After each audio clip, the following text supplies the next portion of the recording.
Welcome to V3 news లక్ష్యం సమాజహితం. నేను media bulletin ముందుగా హెడ్లైన్స్ చూద్దాం. మంత్రి కేటీఆర్ తో సింగపూర్ హై కమిషనర్ సమావేశం. హైదరాబాద్ ప్రపంచవ్యాప్తంగా పెట్టుబడులు ఆకర్షిస్తుందన్న మంత్రి.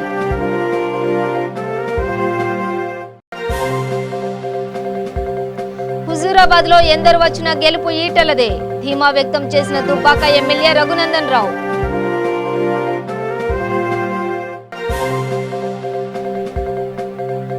హరిత మిత్ర సైకిల్ యాత్రను ప్రారంభించిన పొన్నాల గౌరీశంకర్. హరితహారంలో ప్రచారం చేయడం అభినందనీయమన్న ఎమ్మెల్యే మైనంపల్లి. పయ్యావుల కేశవ ఆరోపణలు ఖండించిన మంత్రి బుగ్గన. ప్రతిపక్షాలు నిజాలు తెలుసుకుని మాట్లాడాలని హితం.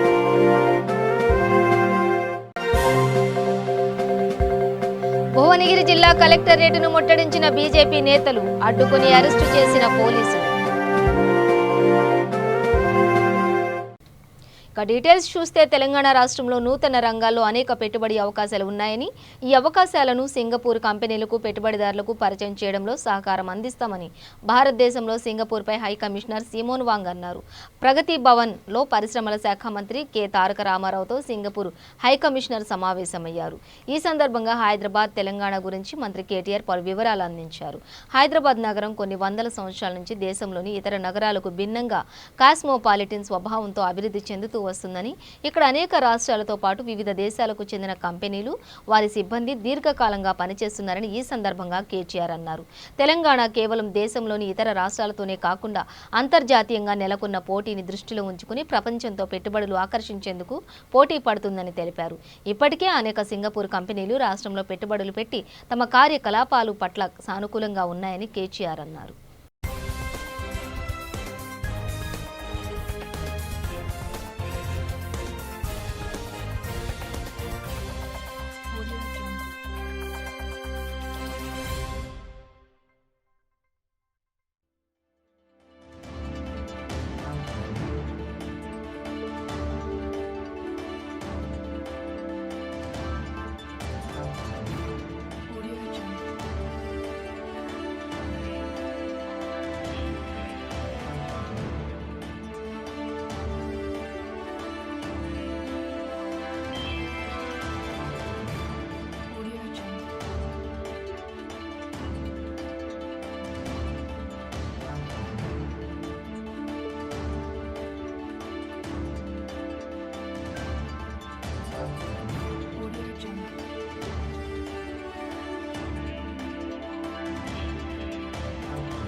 హుజూరాబాద్ ఉప ఎన్నికల్లో ఈటెల రాజేందర్ గెలుపు ఖాయమని బీజేపీ దుబ్బాక ఎమ్మెల్యే రఘునందన్ రావు ధీమా వ్యక్తం చేశారు.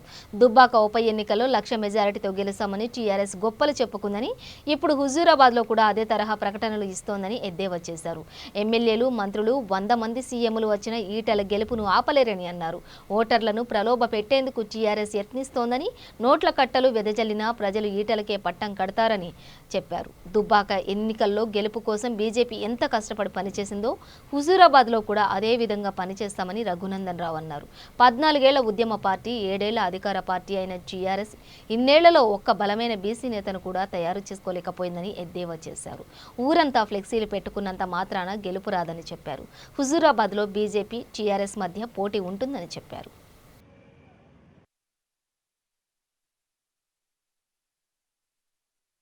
కరీంనగర్ పార్లమెంట్లో కరీంనగర్ ఎమ్మెల్యే ఓడిపోయింది. కానీ ఈరోజు కరీంనగర్ పార్లమెంట్ ప్రజలు ఇంత ఉద్యమంతో ఓటేసింది. ఆ రోజు నరేంద్ర గారిని గెలిపించినటువంటి ప్రధానమైనటువంటి సమస్యల్ని ఆ రోజు తెలుసుకెళ్ళకపోతే ఉండాలి. లీడర్గా దేశం మొత్తం కమలం వికసిస్తుంది, కానీ తెలంగాణలో కమలం వికసించే రోజున ఇంత పెద్ద ప్రభుత్వాన్ని నడిపిస్తున్నటువంటి నాయకులు ఇంత అనేకమైనటువంటిది. అసలు నరేంద్ర మోడీ గారు విజయవాడ ఆధ్వర్యంలో మహిళా బాధ్యులకు కలెక్టరేట్ ముందు ధర్నా వేయడం జరిగింది. జిల్లా రథసారథి మా అందరికీ ముందు నడిపించే అరుణక్క గారికి మరియు దుబ్బాక ఎమ్మెల్యే అన్న రఘునందన్ అన్న గారికి మాకు అయ్యా ముఖ్యంగా నేను కలెక్టర్ గారికి వినతి పత్రం నోటీసు ద్వారా ఇవ్వడం మైక్లో మాట్లాడాలా మామూలుగా మాట్లాడాలి. తెలంగాణ రాష్ట్రంలో త్వరలో జరగబోతున్నటువంటి హుజూరాబాద్ ఎన్నికలకు సంబంధించి తెరాస పార్టీ రకరకాలైనటువంటి కుట్రలు కుతంత్రాలకి తెరలేపుతా ఉంది. 20 సంవత్సరాల ఉద్యోగ చరిత్రలో 7 సంవత్సరాల అధికార చరిత్రలో ఏ రోజు కూడా నాయకులని తయారు చేసుకోలేక పక్క పార్టీలకు వెళ్ళి నాయకులని అరువులుకోవడం తప్ప 14 ఏళ్ళు జెండా మోసి ఉద్యమంలో జైలుకున్నటువంటి ఒక్క కార్యకర్తను కూడా గుర్తించి గౌరవించలేనటువంటి పరిస్థితులలో టీఆర్ఎస్ పార్టీ ఉండడం బాధాకరం. పుట్టినప్పుడు తెలుగుదేశం పార్టీలో అయినప్పటికీ కూడా ఒక బీసీ నాయకుని తీసుకొని రేపు హుజూరాబాద్లో ఎలక్షన్స్లో పోటీలో పెడతామని ఆలోచన చేస్తున్నట్టు టీఆర్ఎస్ పార్టీ ఒక్కసారి మనం ఆలోచించాలి. 14 ఏళ్ళ ఉద్యమం, 7.5 సంవత్సరాల అధికారం, ఒక్క బీసీ నాయకుడిని తయారు చేసుకున్నటువంటి మీ అసమర్థ నాయకత్వం, దానికి ఇంకా ఉత్తర కుమార ప్రగల్భాలు మొదలుపెట్టారు. దుబ్బాకలో 1,00,000 ఓట్లతో గెలిచినట్టు హుజూరాబాద్ కూడా మాది అని ముచ్చట చెప్తున్నాడు సార్. ప్రజలకి నేను ఈ సందర్భంగా చేసేటువంటి విజ్ఞప్తి ఒకటి, ఎన్ని ప్రలోభాలు పెట్టినా, ఎన్ని నోట్ల కట్టలు పంచినా, ఎంతమంది ఇతర పార్టీల నాయకులని అవసరార్థం తెచ్చుకున్నా ప్రజలను ఒకసారి ఆలోచించండి. మీ పక్షాన్ని ఉన్నటువంటి వ్యక్తులు ఎవరు, మీ పక్షాన కొట్లాడినటువంటి వ్యక్తులు ఎవరు, అధికారం కోసం డబ్బుల కోసం ఇతర పార్టీల నుంచి వచ్చుకుని ఎవరు అనేది హుజూరాబాద్ ప్రజలు ఒకసారి ఆలోచించుకోవాలని చెప్పి ఈ సందర్భంగా నేను హుజూరాబాద్ ప్రజలందరూ కూడా విజ్ఞప్తి చేస్తా ఉన్నా. ఇకపోతే భారతీయ జనతా పార్టీ ఒక పద్ధతిగా దుబ్బాకలో ఏ విధంగా అయితే సిస్టమేటిక్గా పనిచేసినామో అంతే నిష్ఠతో, అంతే కార్యకర్తల బలంతో హుజూరాబాద్లో ఇప్పటికే మోహరించింది. 100% హుజూరాబాద్ భారతీయ జనతా పార్టీని 100 మంది ట్రబుల్ షూటర్లు వచ్చినా, 100 మంది ముఖ్యమంత్రులు వచ్చినా, 119 మంది ఎమ్మెల్యేలు వచ్చినా ఈటల రాజేందర్ గెలుపుని ఆపలేదు, భారతీయ జనతా పార్టీ గెలుపుని హుజూరాబాద్ నియోజకవర్గాన్ని ఆపలేదు. నేను ఇవాళ పిసిసి ప్రెసిడెంట్ అయినటువంటి నాయకులు హుజూరాబాద్ విషయంలో ఇప్పటికే చేతులు ఎత్తిండు. సతతం ప్రజా హరితహారం అంటూ హరితమిత్ర సైకిల్ యాత్ర చేపడుతున్న పొన్నాల గౌరీశంకర్ సేవలు అభినందనీయమని మల్కాజ్గిరి నియోజకవర్గం ఎమ్మెల్యే మైనంపల్లి హనుమంతరావు అన్నారు. ఆల్వాల్ సర్కిల్లోని ముత్యాలమ్మ గుడి నుండి భద్రాచలం వరకు ప్రారంభిస్తున్న పొన్నాల గౌరీశంకర్ సైకిల్ యాత్రను ఎమ్మెల్యే ప్రారంభించారు. ఈ సందర్భంగా ఎమ్మెల్యే మాట్లాడుతూ 10 సంవత్సరాల క్రితం జర్నలిస్టుగా పనిచేసిన గౌరీశంకర్ స్వామీజీ తెలంగాణ సాధనలో కేసీఆర్ గురించి హరిద్వార్లో సైకిల్ యాత్ర చేసి ప్రత్యేక పూజలు చేశారని, 10 సంవత్సరాల నుండి కేసీఆర్ వీరాభిమాని అని అన్నారు. ఇప్పుడు హరితహారం కార్యక్రమంలో ప్రచారం చేపట్టడం అభినందనీయమని ఎమ్మెల్యే మైనంపల్లి హనుమంతరావు పేర్కొన్నారు.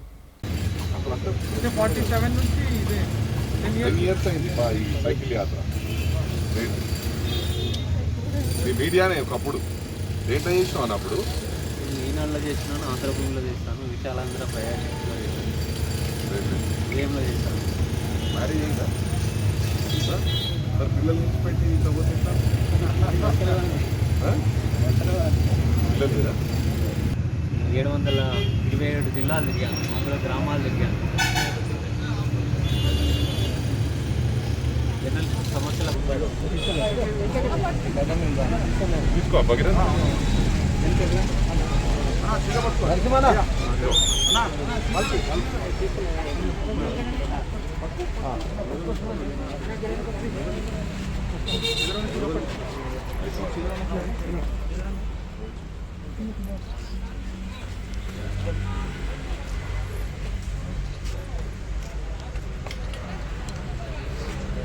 జర్నలిస్టుల హితం కోసం, ప్రజల హితం కోసం, అధికారుల హితం కోసం కూడా ఈ సైకిల్ యాత్ర జరుగుతుంది. ఇందులో భాగంగా మనకు ప్రపంచ దేశాల్లో కూడా మనం చూస్తే కాలుష్యం తగ్గిపోతుంది. ఆ తర్వాత ఆక్సిజన్ కోసం కూడా ఏర్పాటు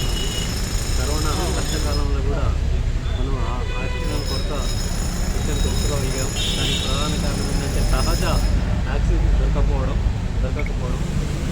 పర్యావరణం పరిరక్షణ కోసం మనం కృషి చేయాల్సిన అవసరం ఎంత ఉంటుంది.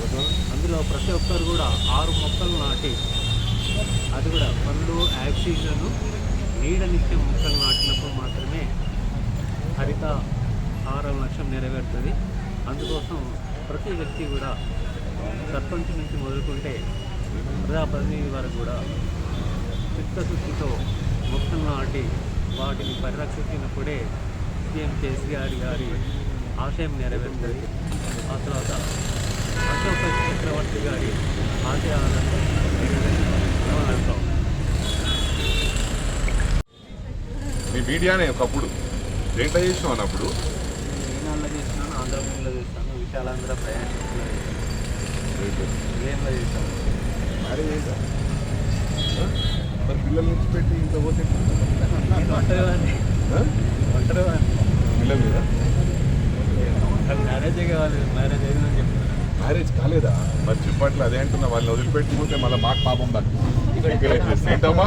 దేశంలో 29 రాష్ట్రాల్లో తిరగడం జరిగింది. 29 రాష్ట్రాల్లో 727 జిల్లాలు తిరిగాను, అందులో గ్రామాలు తిరిగాను. జనరల్ సమస్యలపైన మీరేమన్నా చెప్పగలుగుతారా? బికాజ్ మన సీఎం కేసీఆర్ గారికి ఒక విజ్ఞప్తి ఏంటంటే, ప్రతి ఎన్నికల ముందు కూడా ఎన్నికల ప్రచారంలో భాగంగా ప్రతి జర్నలిస్టుకు ఇంటి స్థలం ఇస్తామని హామీ ఇచ్చారు. అది ఇప్పుడు ఈ హుజురాబాద్ ఎన్నికల్లోపు ఆ హామీని నెరవేర్చాలని ఈ వేదిక నుండి ఈ సైకిల్ యాత్ర ద్వారా CM KCR PSC chairman Payyavula Keshav ఆరోపణలు అర్ధరహితమని రాష్ట్ర ఆర్థిక శాఖ మంత్రి బుగ్గన రాజేంద్రనాథ్ అన్నారు. ఆయన తాడేపల్లిలోని వైఎస్ఆర్సీపీ కేంద్ర కార్యాలయంలో మీడియా సమావేశంలో మాట్లాడుతూ, సందేహాలు ఉంటే మీటింగ్ పెట్టి పరిష్కరించుకోవచ్చని, లేఖలు రాయడం వల్ల ప్రయోజనం ఏంటో అర్థం కావట్లేదన్నారు. బిల్లులు లేకుండా డబ్బులు చెల్లించరాదని అవాస్తవమని మంత్రి తెలిపారు. 41,000 కోట్లు పూర్తి లెక్కలు ఉన్నాయన్నారు. రాష్ట్ర ఆర్థిక పరిస్థితిపై అనవసర అనుమానాలు రేకెత్తిస్తున్నారని, ఎడిట్ చేసినప్పుడు పలు రకాల ప్రశ్నలు చేస్తారని, ఎడిట్ సంస్థ ప్రశ్నలను ఆధారంగా చేసుకుని విమర్శలు చేస్తున్నారని దుయ్యబట్టారు. ప్రతిపక్షాలు నిజాలు తెలుసుకుని మాట్లాడాలని మంత్రి బుగ్గన హితవు పలికారు. గత వారం రోజులుగా రాష్ట్రంలో కొన్ని ఆర్థిక అంశాల పట్ల ప్రతిపక్ష పార్టీ ఆశ్చర్యకరంగా ఏమంటే, ఈ ఇష్యూలో represented by PSC chairman Shri Payyavula Keshav గారు 41,000 కోట్లకు లెక్కలు లేవు, ఓచర్లు లేకుండానే చెల్లించారు, ఆర్థిక శాఖలో అవకతవకలు, కాగ్తో ఆడిట్ జరిపించండి, గవర్నర్కు పిఎస్సి చైర్మన్ పయ్యావుల కేశవ్ ఫిర్యాదు. ఇంకా ఒక స్టెప్పు ముందరికే వివిధ అంశాలు, తెలంగాణ వాటా పైన కూడా ఏపీ అప్పు కాదండి. నేను యాక్చువల్గా కాన్స్టిట్యున్సీ టూర్లో ఉన్నాను, చాలా రోజులు అయిందని చెప్పి కాన్స్టిట్యున్సీ టూర్లో ఉండగా ఇది చూసిన తర్వాత అసలు ప్రెస్ మీట్లు, ప్రెస్ కాన్ఫరెన్సులు, గవర్నర్కు లెటరు, ఢిల్లీకి లెటరు, అక్కడ లెటరు, ఇక్కడ లెటరు, 2 డౌట్లు వచ్చినాయి నాకు. ఫస్ట్, టెక్నికల్ ఇష్యూస్ పక్కన పెడదాంలేండి, కామన్ సెన్స్తో ఆలోచన చేద్దాం. కామన్ సెన్స్, 41,000 కోట్లు అవకతవకలు జరిగితే అంటే భారతదేశంలో వ్యవస్థ లేదండి? 41,000 కోట్లు వద్దు, 410 రూపాయలు నా అకౌంట్ నుంచి మీ అకౌంట్కో, మీ అకౌంట్ నుంచి నా అకౌంట్కో పడితే బ్యాంక్ మేనేజరు మరుసటి రోజు దాన్ని కరెక్షన్ చేస్తాడు పాస్బుక్లో. అవునా కదా? 41,000 కోట్లు అవకతవకలు జరుగుతుంటే కాగ్తో ఆడిట్ చేపియాలని చెప్పి ఒక లెటర్ చూపిస్తారు. ఆ లెటరే కాగ్ లెటరే కదా, కాగదే కదా లెటర్, మళ్ళీ ఆడిట్ ఏముంది? కాగదే లెటరు. అయితే కాగ్ కింద డివిజనే కదా ఏజీ ఆఫీసు. అయితే నేను అక్కడ కూడా అనుకున్నా, కామన్ సెన్స్తో ఆలోచన చేస్తే ఈ చిన్న ట్రాన్సాక్షనే మనకు మామూలు ఒక సిండికేట్ బ్యాంకు, ఆంధ్రప్రగతి గ్రామీణ బ్యాంకులో 410 రూపాయలు పొరపాటున అకౌంట్ నుంచి అకౌంట్ పడితే వెంటనే కరెక్షన్ జరుగుతుంది. ఇంత అమాయకంగా ఎట్లా మాట్లాడుతున్నారబ్బా పిఎస్సి చైర్మన్ గారు? ఇంకో డౌట్ కూడా వచ్చింది నాకు. మామూలుగా ఇట్లాంటి అంశాలు farmer finance minister Yanamala Ramakrishnudu గారు మాట్లాడతారనమాట. యనమల రామకృష్ణుడు గారు సైలెంట్గా ఉన్నారు ఈ విషయంలో.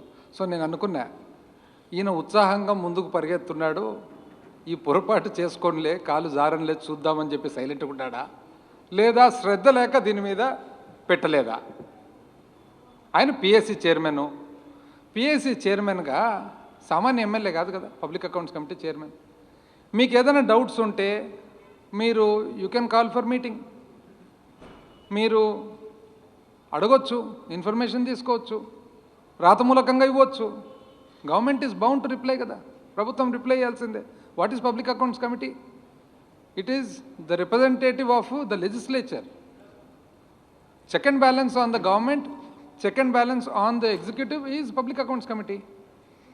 మీరు గవర్నర్కు లెటరు, ఢిల్లీలో లెటరు, కింద లెటరు, ప్రెస్ మీట్లు, ప్రెస్ కాన్ఫరెన్స్లు. మళ్ళీ ఇంకో డౌట్ వచ్చింది నాకు, ఈయన కూడా అనుభవజ్ఞుడే కదా చైర్మన్.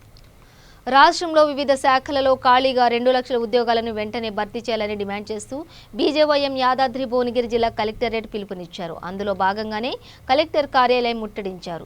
కలెక్టరేట్ వద్ద పోలీసులు ముందస్తు భారీ బందోబస్తు ఏర్పాటు చేసినా కూడా బారికేడ్లను దాటుకుని కలెక్టరేట్లోకి చొచ్చుకుని వెళ్లిపోయారు. పోలీసులు కలెక్టరేట్ ప్రధాన ద్వారంలో వారిని అడ్డుకుని అరెస్టు చేశారు. వివిధ శాఖల్లో ఖాళీగా ఉన్న 2 లక్షల పోస్టులను వెంటనే భర్తీ చేయడంలో రాష్ట్ర ప్రభుత్వం పూర్తిగా విఫలమైందని నేతలు ప్రభుత్వానికి వ్యతిరేకంగా నినాదాలు చేశారు. ఎన్నికల్లో నిరుద్యోగులకు నిరుద్యోగ భృతి ఇస్తానని హామీ ఇచ్చిన రాష్ట్ర ప్రభుత్వం ఇంతవరకు అమలు చేయకపోవడం పట్ల ఆగ్రహం వ్యక్తం చేశారు. వెంటనే ఖాళీ పోస్టులను భర్తీ చేయడంతో పాటు నిరుద్యోగులకు నిరుద్యోగ భృతి ఇవ్వాలని, లేకపోతే రాష్ట్ర వ్యాప్తంగా తమ ఆందోళనను మరింత ఉధృతం చేస్తామని హెచ్చరించారు.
రాష్ట్ర వ్యాప్తంగా నిరుద్యోగ గర్జన పేరుతో కూడా అన్ని జిల్లా కేంద్రాల్లో ఈ యొక్క కార్యక్రమం నిర్వహించడం జరుగుతుంది.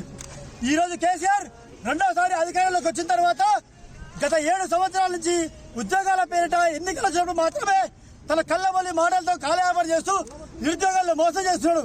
మేము ఒక్కటే భారతీయ జనతా యువ మోర్చా నుంచి డిమాండ్ చేస్తున్నాం. రాష్ట్రంలో ఖాళీగా ఉన్న 2 లక్షల ఉద్యోగాలు వెంటనే భర్తీ చేయాలి. దాంతోపాటు గత 31 నెలలుగా ఏదైతే డ్యూ ఉందో మీరు రెండోసారి అధికారంలోకి వచ్చిన తర్వాత హామీ ఇచ్చిన నిరుద్యోగ వృత్తి ఏదైతే ఉందో దాన్ని వెంటనే అమలు పరచాలి. ఇప్పుడు ఏదైతే హుజూరాబాద్ ఎన్నికలను దృష్టిలో పెట్టుకొని 50,000 ఉద్యోగాలని కళ్ళబల్లి పడలేదు చెప్తున్నావు కేసీఆర్. 1,99,999 ఉద్యోగం నిండినా గానీ చివరి 1వ ఉద్యోగాన్ని నింపేంత వరకు కూడా భారతీయ జనతా యువమోర్చా యొక్క ఉద్యమం అవ్వదు. ఖచ్చితంగా ఖచ్చితంగా కూడా రానున్న రోజుల్లో పెద్ద ఎత్తున కరెక్ట్ బరాబర్ 2 లక్షల ఉద్యోగాలు భర్తీ చేసేందుకు కూడా యువ తూర్పుగోదావరి జిల్లా పెద్దాపురం డివిజన్ జలవనరుల శాఖ కార్యనిర్వాహక ఇంజనీర్ అధికారులను మాజీ హోంమంత్రి, పెద్దాపురం శాసనసభ్యులు నిమ్మకాయల చినరాజప్ప, జగ్గంపేట మాజీ శాసనసభ్యులు జ్యోతుల నెహ్రూ కలిశారు. ఈ సందర్భంగా జ్యోతుల నెహ్రూ మాట్లాడుతూ గత వర్షాకాలంలో అప్పన్నపాలెం ఏలేశ్వరం బ్రిడ్జి భారీ వర్షాలకు కొట్టుకుపోయాయని, అప్పటి నుండి జగ్గంపేట మండలం, ఏలేశ్వరం మండలాలకు రాకపోకలు అంతరాయం ఏర్పడ్డాయని వివరించారు. వెంటనే ఆ బ్రిడ్జి నిర్మాణం చేపట్టాలని విజ్ఞప్తి చేశారు. వాటిని పెట్టి మీరు ఎలక్ట్ చేయాలి. ఎలక్ట్రికల్ అన్నది టెంపరీ కనెక్షన్ అన్నది మీకు ఇంజనీర్ కలెక్టర్తో మాట్లాడితే మీకు ఏమవుతుంది, 2 డేస్లో ఎలక్ట్ చేసి ఇచ్చేస్తారు. అక్కడే ఉంటుంది ఎల్టీ లైన్ కూడా లైన్ వేసుకు రావాలంటే ప్రాబ్లం, కానీ ఆ లైన్ మీద ఇచ్చేయడానికి ప్రాబ్లం కదా.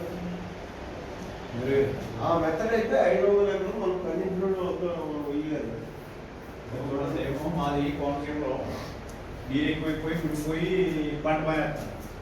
ఇక్కడ నీరు తక్కువైపోయి నీరు రాదని మానేస్తాను. ఇక్కడ నీరు ఉందండి, అదే నీకు ఇప్పుడు నీరు ఉంది, నీరు ఎలా తీసుకెళ్ళాలి. 500 ఎకరం ఉంటుంది. 6 ఇంచెస్ పంపు, 8 ఇంచెస్ పంపు తిప్పిస్తే మనం సబ్సిడీ వాడాలి.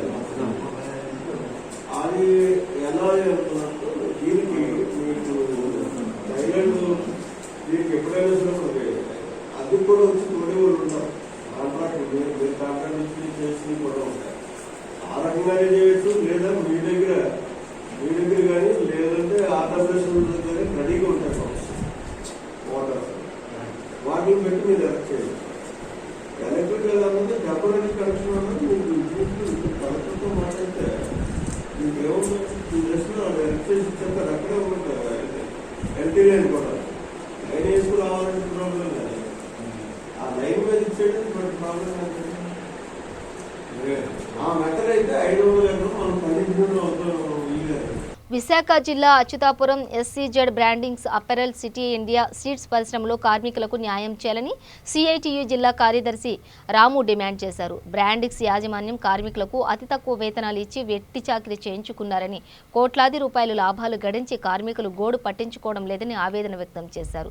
కార్మిక చట్టాలు అమలు చేయకుండా తీరని ద్రోహం చేసి ఇప్పుడు నష్టాల సాగుతో కార్మికులను రోడ్డున పడేయడం దుర్మార్గమని ఆగ్రహం వ్యక్తం చేశారు. దీన్ని నిరసిస్తూ బ్రాండింగ్స్లో ఉన్న సీడ్స్ కార్మికులు ఆందోళనలు నిర్వహించారు. కార్మికులకు యథాతథంగా సీడ్స్ పరిశ్రమలో పనులు కల్పించాలని, లేదంటే కార్మికులను ఐక్యం చేసి ఉద్యమం చేస్తామని హెచ్చరించారు.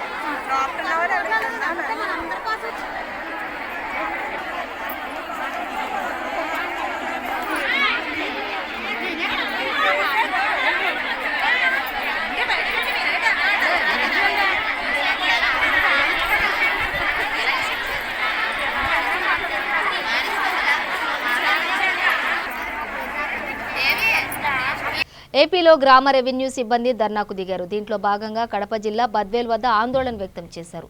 21,000 జీతాలు పెంచాలని, అర్హత కలిగిన VRAలకు పదోన్నతి కల్పించాలని VRA రాము డిమాండ్ చేశారు. దీనిపై సీఎం జగన్ తక్షణమే స్పందించాలని డిమాండ్ చేశారు.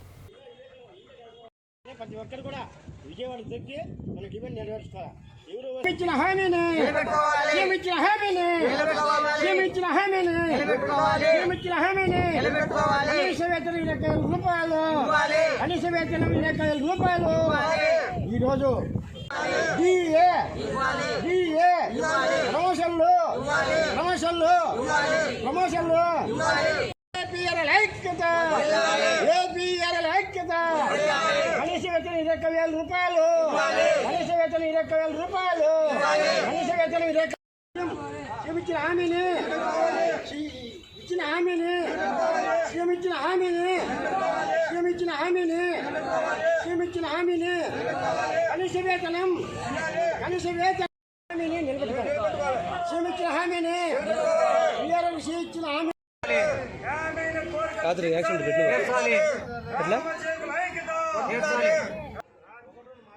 ప్రకాశం జిల్లాకు చెందిన ముగ్గురు టీడీపీ ఎమ్మెల్యేలు గొట్టిపాటి రవికుమార్, బాలవీరాంజనేయ స్వామి, సాంబశివరావు సీఎం జగన్కు లేఖ రాశారు. పోతిరెడ్డిపాడు సామర్థ్యం 40 నుంచి 80,000 క్యూసెక్కులకు పెంచడంపై టీడీపీ ఎమ్మెల్యేలు అభ్యంతరం వ్యక్తం చేశారు. దీనివల్ల తమ జిల్లాకు తీవ్ర నష్టం జరుగుతుందన్నారు. తమ జిల్లా భూములన్నీ నాగార్జున సాగర్ పైనే ఆధారపడి ఉన్నాయని, శ్రీశైలం నిండకుండా ప్రాజెక్టులు కడితే తమ పరిస్థితి ఏంటని ప్రశ్నించారు. 23 జిల్లాలు ఉమ్మడి ఆంధ్రప్రదేశ్లోనే అత్యంత వెనుకబడిన ప్రకాశం జిల్లా, అంత దయనీయ కరువు పరిస్థితులు ఉన్న ఈ జిల్లాని అరాకొరా నీళ్లతో ఇప్పటిదాకా కాలం వెల్లబుచ్చి రైతులు ఏదో రకంగా దాన్ని ధైర్యంగా ముందుకెళ్తా ఉంటే ఈరోజు ప్రకాశం జిల్లాని ఒక ఎడారి చేసే కుట్ర జరుగుతూ ఉంది. ఏదైతే ప్రకాశం జిల్లా మొత్తం 56 మండలాలు పూర్తిగా దుర్భిక్ష కోరల్లోకి చిక్కుకునే పరిస్థితి ఈరోజు ఉంది. గత 16 సంవత్సరాల డేటా తీస్తే మనకి వర్షపాతం పూర్తి స్థాయిలో సాధారణ వర్షపాతం నమోదైంది కేవలం 3 సంవత్సరాలు. ఒకవైపు వర్షపాతం తక్కువ ఉంది, రెండో వైపు నాగార్జున సాగర్ ఆయకట్టు పరిధిలో నాగార్జున సాగర్ కుడి కాలువ కింద 4.5 లక్షల ఎకరాలు సాగునీరు, అలాగే 4.5 లక్షల ఎకరాలు సాగునీరు, అలాగే 12 లక్షల మందికి తాగునీరు కల్పించే నాగార్జున సాగర్ ప్రాజెక్టు మనుగడ ప్రశ్నార్థకరం అవుతా ఉంది. తద్వారా ప్రకాశం జిల్లా భవిష్యత్తు ఎడారిగా మారిపోయే పరిస్థితి. ఇది ఉన్న పరిస్థితుల్లో కాలానుగుణంగా ఒక్కొక్కసారి వర్షాలు ఎక్కువ పడతాయి, తక్కువ పడతాయి. కానీ ఈరోజు ప్రభుత్వం చేస్తున్న దుర్మార్గం వలన, ప్రభుత్వం యొక్క చేతగానితనం వలన ఒకవైపు తెలంగాణలో అడ్డగోలుగా ప్రాజెక్టుల నిర్మాణం జరుగుతూ ఉంటే ఆ ముఖ్యమంత్రితో విందులు వినోదాల్లో పాల్పంచుకుంటారు, కానీ వారు అక్రమంగా కట్టే ప్రాజెక్టుల్ని అడ్డుకోలేరు. చేతగాని ఈ ప్రభుత్వం ఈరోజు అధికారంలో ఉంది.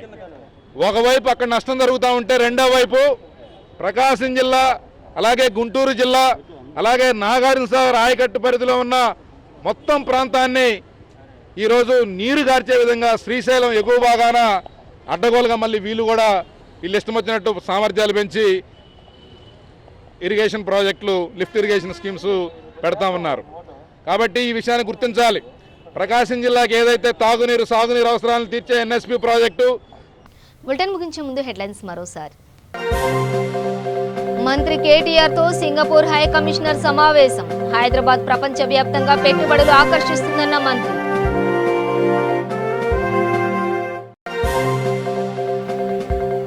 హుజూరాబాద్ లో ఎందరు వచ్చినా గెలుపు ఈటలదే, ధీమా వ్యక్తం చేసిన దుబ్బాక ఎమ్మెల్యే రఘునందన్ రావు.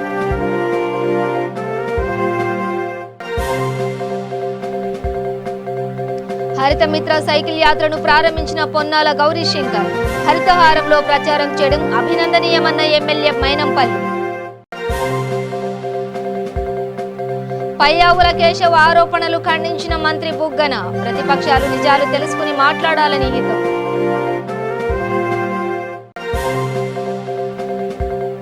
భువనగిరి జిల్లా కలెక్టరేట్ను ముట్టడించిన బీజేపీ నేతలు, అడ్డుకుని అరెస్టు చేసిన పోలీసులు. ఇవి బులెటిన్ డీటెయిల్స్. చూస్తూనే ఉండండి V3 న్యూస్, లక్ష్యం సమాజ హితం.